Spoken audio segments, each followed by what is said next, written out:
I'm Julia, 30 years old. If I ever had doubts about my place in the family, they completely vanished the day I accidentally discovered the will. It wasn't even some dramatic conversation where my parents told me the news themselves. No, I found out about it completely by accident through sheer dumb luck. This happened a few months ago when I was at their home in Portland, the very house I had been helping to pay for the last 5 years. The mortgage, regular grocery shopping, repairs of everything that broke down. I was the one who kept everything afloat while my sister Emily did absolutely nothing. And when I say nothing, I mean literally nothing. No job, no responsibilities, just endless idleness waiting for life to serve her everything on a silver platter.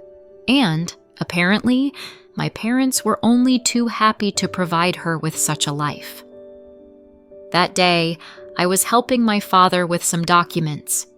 He asked me to scan a few papers, legal and financial documents.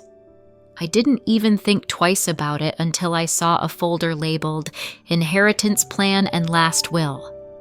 I wasn't used to poking around in other people's papers, but curiosity got the better of me. After all, I took care of them having a home. It seemed quite logical to be interested in how they were going to distribute their assets. As I started reading, my heart sank. Everything literally went to Emily. The house, the savings, the assets. There wasn't even a mention of me, except for the token line about how they love both daughters equally. Yes, of course, equally. That's why their golden girl was getting everything, while the one who actually kept them afloat didn't even deserve a mention. I felt a wave of nausea rise up in my throat. I was paying their bills, making sure they always had food, while they leisurely planned a future in which there was no room for me. And Emily? She wasn't just lazy. She was confident in her own exceptionalism. She never helped, didn't give a dime, yet somehow convinced our parents that she was the one worthy of everything. Maybe because she's the younger daughter? Maybe because they always spoiled her? Or maybe because she knew how to wrap them around her finger? Whatever the reason, they made their choice. I sat there, staring at the papers, my hands shaking from a mix of rage and betrayal. How long had they been planning this? Had they always intended to use me as a financial safety net with nothing in return? Did they ever truly appreciate what I did for them? I don't know how long I sat there, but at some point, my father noticed I wasn't scanning anything. "Julia, what's taking so long?" he asked, coming into the room. I didn't even try to hide the will. I just lifted it, looked him straight in the eyes and asked, "So that's how it is? Everything to Emily? After all I've done for you?" His face paled for a second, but then he just let out a heavy sigh like he was dealing with a petulant child. "Julia, it's not what you think." "Really?" I shot back, because everything was crystal clear to me. "I pay your mortgage, buy your food, fix this house while Emily does absolutely nothing. And yet she's the only one who matters?" He looked uncomfortable, but instead of a proper explanation, he just mumbled, "It's complicated." And that was it. No apologies, no attempt to justify their decision, just a pathetic excuse and the expectation that I'd swallow it and continue being their walking ATM. I should have turned around and left right then and there, but I needed to hear it from both of them. "Mom!" I called out. She came into the room and, seeing the will in my hands, at least had the grace to look guilty. But what she said made my blood boil. "Julia, sweetheart, you don't need the inheritance," she said softly, as if doing me a favor. "You have a good job. You're independent. But Emily, it's hard for her. We just want to ensure she's safe." Something in me snapped. They didn't even try to justify themselves. They knew perfectly well what they were doing, and in their minds, it was completely justified. Years of enabling Emily's laziness now culminated in them rewarding her by giving everything away. Meanwhile, I was being discarded like an unnecessary part. I took a deep breath, clenched my jaw, and placed the will on the table. "I see," I said in an icy tone. "Glad to know where I stand." Then I turned and left the house, ignoring their protests, slamming the door behind me with force. They made their choice, and now it was time to make mine. I never returned to that house, never called, never checked on how they were doing. For the first time in years, I let them handle their own problems. Need something repaired? Let them deal with it. Out of food? Let them go to the store. And most importantly, if the mortgage bill comes due, it's no longer my concern. Silence lasted about 2 weeks. I think at first, they thought I was just sulking and would soon crawl back as always. Perhaps they were waiting for me to cool down and stop questioning their decision. But the days passed, and there wasn't a word from me, and more importantly, no money. You could almost feel their attitude shift. Then one day, my phone buzzed. A text from my father. "Property tax is due soon." And that was it. No, "Hi, how are you?" No, "Sorry for what happened." No, "We really appreciate everything you've done for us." Just a cold, business-like message, as if I were still their personal ATM to tap into whenever needed. I stared at the screen, almost amused at how predictable it was. Did they really think they could just demand money like nothing had happened? That I would continue playing the role of their financial support after they made it clear I wasn't needed? I quickly typed a response. "I think Emily can handle it. After all, the house is hers now." 5 minutes later, my mother called. I didn't pick up. Then came a message. "Julia, please, don't be like this. We need to talk." Oh, now they needed to talk? Now that the bills were piling up and reality finally slapped them in the face? I sent a brief reply. "You made your choice. Now live with it." I thought that was the end of it. I was absolutely sure I had made my position clear and didn't regret it one bit. But then Emily decided to jump in. Late at night, I got a message from her. As soon as I saw her name on the screen, I knew it would be something aggravating.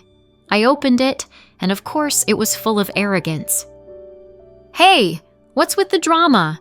It's not the end of the world. Just help them out like always."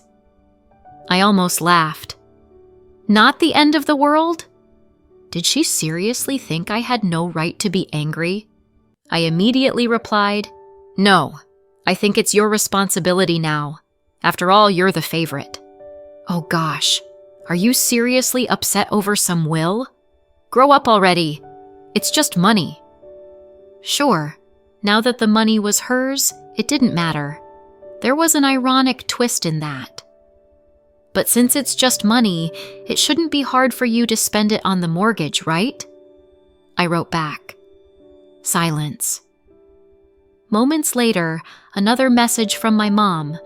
This time she went full guilt. "Julia, we're your parents. Family is supposed to take care of each other. We did so much for you when you were growing up, and now you're just abandoning us?" I took a deep breath, trying not to hurl the phone at the wall. Abandoning them? For years, I did everything to make their lives comfortable while they coddled Emily's laziness. And now, when they finally had to face the consequences of their decisions, I was the bad guy. But this time, I wasn't going to fall for it. I typed, "You made it clear I'm not part of the family when you left me out of the will. Now let Emily take care of you." I could almost hear the dramatic gasp in my head that my mom always did when she wanted to play the victim, even if she was in the wrong. A few minutes later, a message from my father, and it made my blood boil. "We're not asking for much. Just help with the mortgage for a few more months until we sort things out. Don't be selfish." Selfish? The word literally made my blood boil. For years, I pulled them out of financial holes, sacrificing my money, time, and energy so they could have it easier. I did everything a good daughter was supposed to do. And how did they thank me? By leaving me with nothing. And now, when I finally decided to stand up for myself, I was the selfish one. I clenched my teeth, took a deep breath, and typed, "No, I've had enough." After that, I simply turned off my phone. They made their choice. Now they'll have to live with it. The silence lasted exactly a day. I knew my parents wouldn't give up easily, but I wasn't prepared for what happened next. The following morning, I woke up to a notification, a money transfer request. I frowned, unlocked my phone, and looked. It was from my mom. She had literally sent me a request for money as if I were an ATM. The amount? $3,500. I stared at the screen, half shocked, half amused by the audacity. Not a single message, no explanation, just a cold, shameless demand for exactly the amount they needed to cover the overdue mortgage payment. They didn't even ask. They just assumed I'd pay it. I declined the request without hesitation. Less than 5 minutes passed, and the phone rang. Mom. I didn't pick up.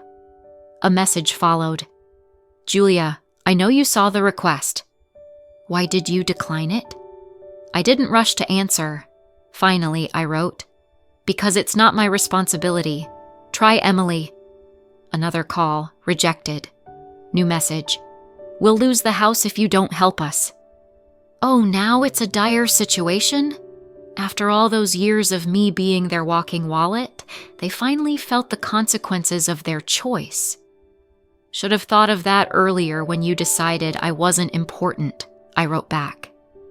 Seconds later, a message from my father. "You'd really let your parents lose their home?" I laughed out loud. The manipulation was so transparent it was almost funny. They weren't broke. No one was kicking them out. They just didn't want to touch their savings because they were accustomed to me footing the bill. I ignored them for the rest of the day, but that evening, I messaged Emily. As soon as I saw her name on the screen, I knew it would be irritating. "Sis, what's your deal? You're making a mountain out of a molehill." I ground my teeth. Did she really intend to lecture me? "You mean the very money you're set to inherit?" "So why don't you pay?" I replied. She responded immediately. "You know I don't have that kind of money right now." "Oh, so now it's about who has money."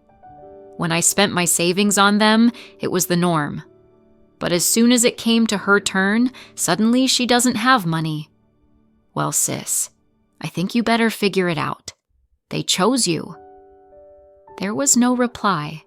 I went to bed with an unexpected sense of relief. I had finally broken those chains. But the next day, things only got worse. I was at work when I received a call from the reception desk at my building. Julia? Your parents are here." I almost dropped the phone. "What?" The woman on the other end hesitated.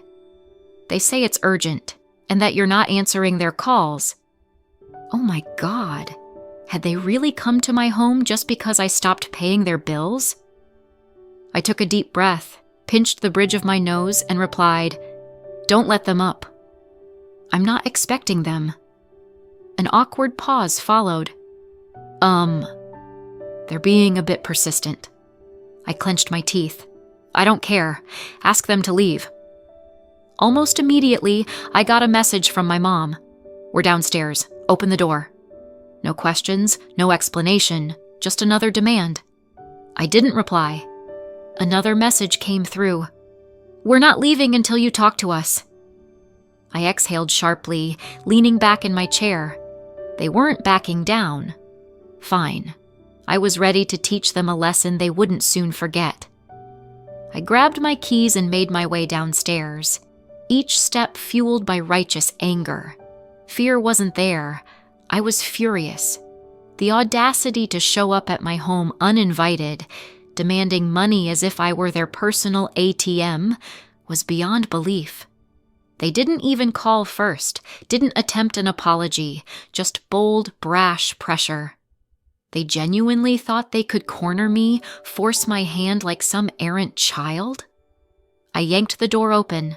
Mom, Dad, and of course, Emily stood shoulder to shoulder, poised for some family intervention. Mom crossed her arms, her signature disapproving glare fully engaged. Dad stood with a tense expression, hands in his pockets, a mix of disappointment and superiority in his eyes, as if he couldn't believe he had to deal with this himself. And Emily? She had the gall to look bored, like this didn't concern her at all, like she wasn't the reason for this mess. As soon as Mom saw me, she launched into the full theatrical display. "Julia, finally! We need to talk!" I leaned against the door frame, arms crossed. "No, you need to leave," she blinked, almost as if unable to fathom what I had just said. "You heard right." My voice was calm, controlled, yet firm. "You can't just come to my home and demand money. It's insane." Dad let out a derisive snort. "Are you really going to let us lose the house over some petty grudge?" I let out a cold chuckle.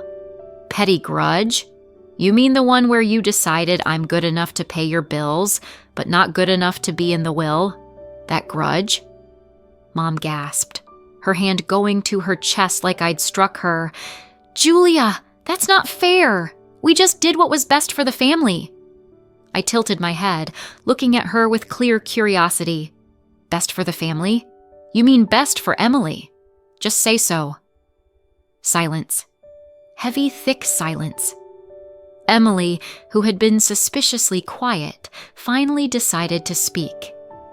"Listen, I didn't want to get involved." I turned to her and let loose the anger that had been building. "No, you just sat back and accepted everything handed to you. Get a damn job." Her face flushed instantly. "Are you serious?" "You heard me." I stepped forward. "You want to inherit the house? Act like a homeowner. Want to be the golden girl? Pay their damn bills." I straightened, arms crossed. "I'm done being your personal bank." Emily glanced away, suddenly fascinated with the ground. Mom drew a deep breath, bracing for another emotional appeal. "Julia, she's your sister." I nodded. "Yeah, and I've supported her longer than you ever have." Dad's face went dark. "How dare you?" I laughed genuinely. "Oh, the irony is rich, isn't it?" I gestured towards them. "You two decided Emily deserves everything while I get nothing." I leaned in closer. "Now that you're facing the consequences of your choice, you're trying to make me fix it." I shook my head. "It won't work." Mom's voice hardened. "We thought you'd be the adult in this situation." I raised an eyebrow. "Oh, you mean adult enough to swallow betrayal and keep paying your bills?" I shook my head. "Let's not pretend, Mom." "That's exactly what you wanted." Dad stepped forward, trying to exert the authority he wielded when I was a child. "Julia, we raised you. We fed you, clothed you, gave you everything you have." He raised his eyebrows. "The least you could do is help us out now." I met his gaze. "I have helped. For years." I leaned in closer. "And you thanked me by writing me off." "We thought you would understand." I let out a heavy sigh, shaking my head. "Oh, I understand perfectly." I looked up at them. "I understand that to you, I was never family. Just a wallet." Silence again. But now it was suffocating. I turned to Emily, who was still acting like she wasn't there. And you? Do you have any excuse? I crossed my arms.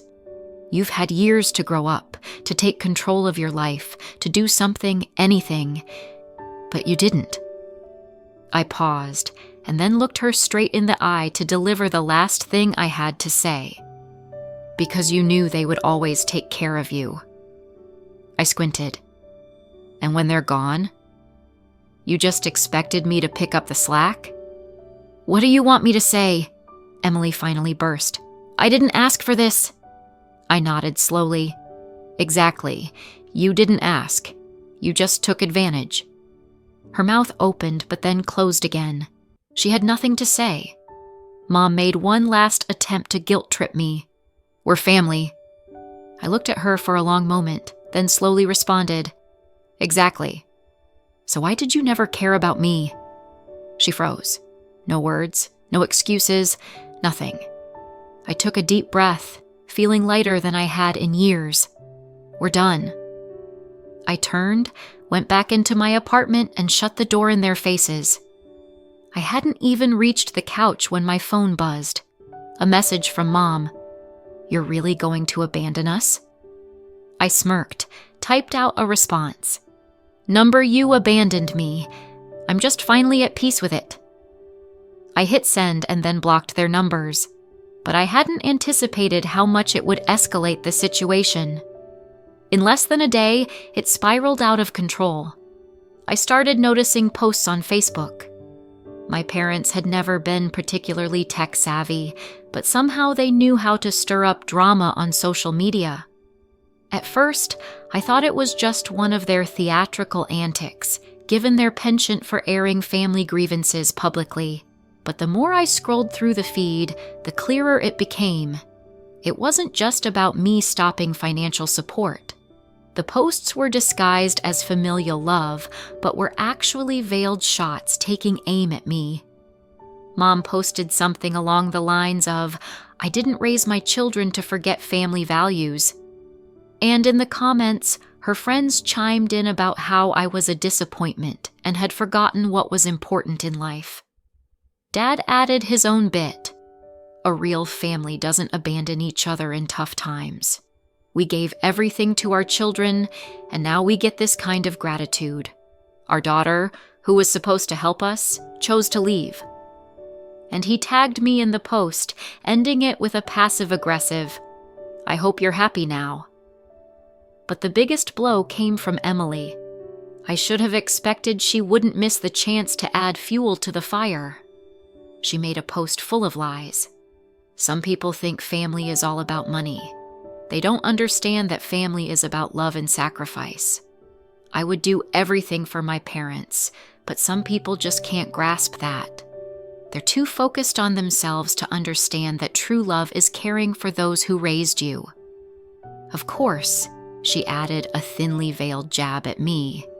I wish someone could understand what it means to be a real family. I love my parents and am grateful for everything. That was the last straw. I sat there staring at the screen in complete shock. How did we even get here? They had completely twisted the situation. Now I was the villain, the selfish daughter who refused to support her sacrificial parents, the daughter who didn't appreciate all the love they gave her. How could they? I had always been the one who cared, who helped, who never complained. And now, I had to make peace with the fact that they convinced themselves of their righteousness and were now telling everyone I was the problem. I didn't want to react immediately. I took a pause, cooled down, and waited a few hours. I didn't want to engage in a petty online war. But the more I thought about the situation, the clearer it became. I couldn't leave it like that. They decided to smear my name? I would set the record straight. I picked up my phone, opened my personal Facebook account, which I kept for close friends and actual family, and started writing a lengthy post. I didn't want to play their games. I didn't want petty back and forth. I wanted to tell the truth. Here's what I wrote. I've been silent these past few days, but I can't stay silent any longer. My family is spreading a myriad of lies about me online. They're painting me as the villain who refused to help during a tough time. It's time to set the record straight. I've always helped my family from the moment I got my first job. I was the one paying bills, buying groceries, supporting them in any way I could. But there comes a point when you can no longer give if you receive not even a drop of respect in return. For years, I watched my parents choose Emily over me. The house, the money, the attention, it was all hers. Nothing was ever required in return, with me not even being considered an equal. I'm sure some of you think that's how family should be, but the truth is, family is a two-way street. When I found out my parents left everything to Emily in their will, I finally understood how one-sided this relationship was. They didn't even consider me, not for a second. I was good enough for them when they needed money, but never someone they actually wanted around if it wasn't convenient. For years, I sponsored their lifestyle. I paid for trips, contributed to the bills, even covered taxes on the house. For what? So I could be sidelined as their backup plan? Enough is enough. I am not a wallet to be used at their convenience. I am a person. I deserve respect. I've earned the right to be valued not just when it's needed. As for Emily, it's time for her to finally grow up. She's 28 years old and hasn't worked a single day in her life. She never took responsibility. My parents coddled her laziness for years, so it's no wonder she's their favorite. But here's the thing, she's had plenty of time to sort her life out. Now it's time she stands on her own 2 feet. To those following this whole drama and supporting my parents, remember, every story has 2 sides. Yes, family is important, but family is based on mutual respect. I've given enough throughout my life, and I won't apologize for finally choosing myself. I'm not turning my back on family. I'm just done being their victim. Parents, I wish you all the best, but I will no longer be your doormat. I hit publish and felt a wave of relief. For the first time in my life, I told the truth about my family, about how they had used me for years, about how they expected me to always be their savior, and how they never considered what I needed. I will no longer let them control my narrative. The reaction was immediate. People I hadn't spoken to in years reached out. Some of my cousins, my parents' friends, and even distant relatives liked the post, messaged me, saying they were sorry I had to go through that. It was an incredible relief to finally speak the truth without the burden of guilt and manipulation. But then came the backlash. My parents and Emily were furious. Emily messaged me, "You traitor! Did you really have to air our dirty laundry in public? Don't you respect the family at all?" Dad called, yelling in the phone, "You've ruined everything, Julia! You'll regret this! You'll regret cutting us off! You'll regret turning your back on the family!" But here's the difference. I didn't regret it. Not for a second. I blocked all of them. I was done. And for the first time in my life, I was free.